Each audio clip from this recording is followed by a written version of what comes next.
Hey there, this is Greg Nystrom. I'm back. I haven't done a video on YouTube in a long time. At the end of the video, I'm going to talk about why I was gone so long and why I took some of the videos on the channel down and other information. But for now, I just want to get right into the subject. So, weird prophetic connections potentially between the recent earthquake in Morocco, the attacks of 9/11 back in 2001, and Rosh Hashanah, and happy Rosh Hashanah to both Jew and Gentile out there, as I am planning to release this after sundown on Friday, my time, which would be the beginning of Rosh Hashanah and the Jewish High Holy Days. So the first connection is just that fact that this Morocco earthquake happened on September 8th, local time, and that's only 3 days away from the 22nd anniversary of 9/11. Okay.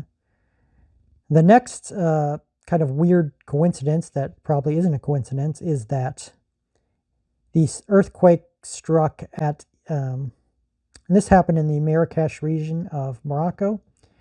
The earthquake struck at 11:11 p.m. local time. That ties into 9/11 because 9/11 has numerous instances of the number 11 that go way beyond coincidence. And so I'm going to go over some of those with you. Okay? All right. So first, it happened on 9/11.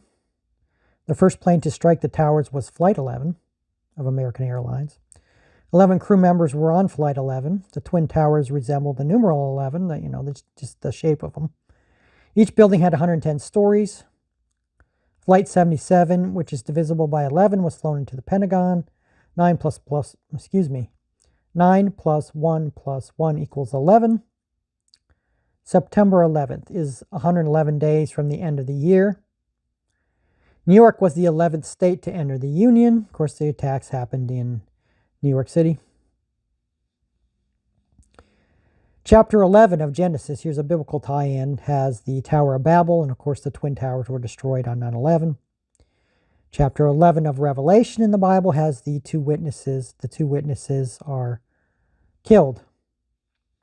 Right, so you presume they're standing up and speaking the truth of God, and then at some point they're killed, and their bodies are going to lie prone for 3.5 days, right?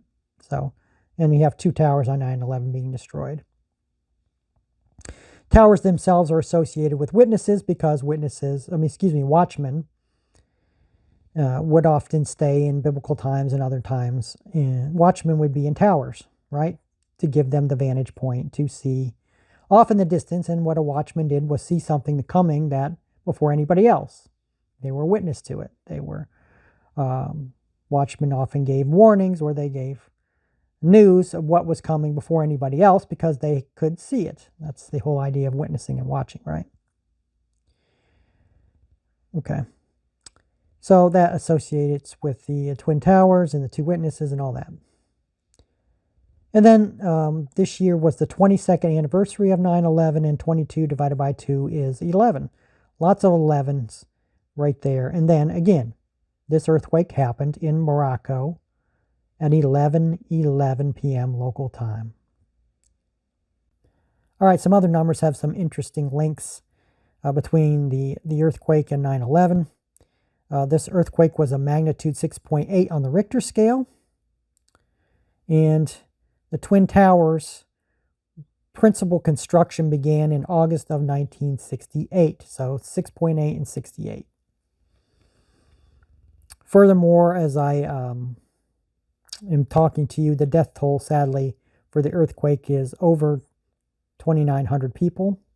And on 9/11, the death toll was just under 3,000. It was 2,977 if you just count the victims. And of course, I have prayers, and my heart goes out to the people of Morocco, and I know there's various aid agencies going to help them. I believe Operation Blessing is going over there. It's always a good organization to support. Samaritan's Purse might be going over there. I don't know if they've committed yet. They often do go. They went to the Turkey earthquakes. They're a good organization to support, especially because they're Christian ones. getting back to the main point here. So over 2,900 and climbing a little bit more, maybe it's approaching a similar number to what happened on 9/11. Now, some interesting things with the names as well. So the epicenter of the earthquake in Morocco struck the Atlas Mountains. It struck in the Atlas Mountains. Now, in Greek mythology, Atlas was a titan and thus a giant. That ties into the Twin Towers because the Twin Towers are giant towers. They tower above all other buildings, and of course, a giant would tower above all other people. Also interesting is that Atlas in Greek mythology was holding up the whole world at one point. So this could be prophetic of a shaking to come to the whole world soon. Maybe in the vein of September 11th, or similar to a September 11th, which really shook the whole world, even though mainly the United States, but really the whole world was affected. So maybe a new shaking coming to the world. Another interesting thing is that Marrakesh, near where the earthquake hit, means land of God. At least that's one idea of the etymology of that word, that name.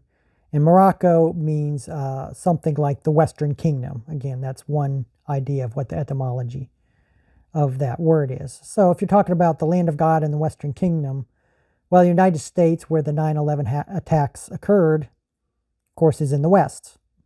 The United States is considered in the West and is in the main country in the West, the most powerful country in the West. So we got the Western Kingdom. Then land of God, America is a Christian nation, although it's becoming less so every day, sadly. So again, that could point to the United States and the 9/11 attacks. Another thing interesting with the names, a bit more obscure, is that another city in Morocco is named Casablanca, which means White House in Spanish. And of course, the United States of America, our leader, the president, lives in the White House. So this is another potential tie in there. So another thing that was really fascinating and could potentially be a sign of something was that on 9/11 in the evening, there was a double rainbow that could be seen over New York City. Now, in the Bible, a rainbow stands for a covenant with God, because after the flood of Noah, God made a covenant with him and all humanity that he would never again flood the entire world in that same manner as he did before. So there are basically two covenant groups in God's plan. First was the Israelites, who later became the Jews. They had a covenant with God. They had the prophets, they had the scriptures, they were given the law. The second covenant group was the church. The church who is made up of both Jew and Gentile. And they have the new covenant of Jesus Christ, right? That the Bible talks about. Two rainbows, two covenants. And Israel and the church are also what? Two witnesses for God. So we're talking about two covenants, two towers, two witnesses. Okay. And especially want to concentrate on these rainbows, because what are rainbows made out of? Light, refraction of light. Well, it's interesting tie to the earthquake is that before the earthquake in Morocco, flash of lights were seen in the sky. Now, this is a phenomenon that happens sometimes with earthquakes, and scientists don't know why it happens. They used to think it was just folktales. The scientists didn't take it seriously. But with the advent of so many cameras and fixed cameras, and they were able to capture on various earthquakes, one in Mexico, for example, a few years ago, and others, they have enough visual evidence that this phenomenon does happen. They don't know the reason for it. But lights in the sky, some kind of flash of lights in the sky, is a sign that an earthquake is coming. Can be a sign. So again, you're talking about witnessing, watching, warning. The lights are a warning that a shaking is coming. It witnesses in the Bible and in the future going to give warnings that shakings are coming to the world. Okay. So that ties in with the rainbows and then Twin Towers and then the lights in the sky with the earthquake. also ties into Rosh Hashanah. We're going to finally talk about that. First of all, Rosh Hashanah has two witnesses. The two witnesses are looking for the first sliver of light from the moon. When they announce it, that's when the new month begins, and that's when Rosh Hashanah begins officially in the High Holy Days, right?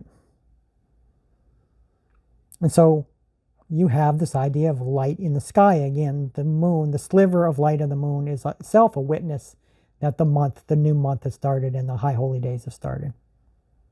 The light in the sky being a witness. In fact, the Bible talks about the moon as the faithful witness in the sky. Okay?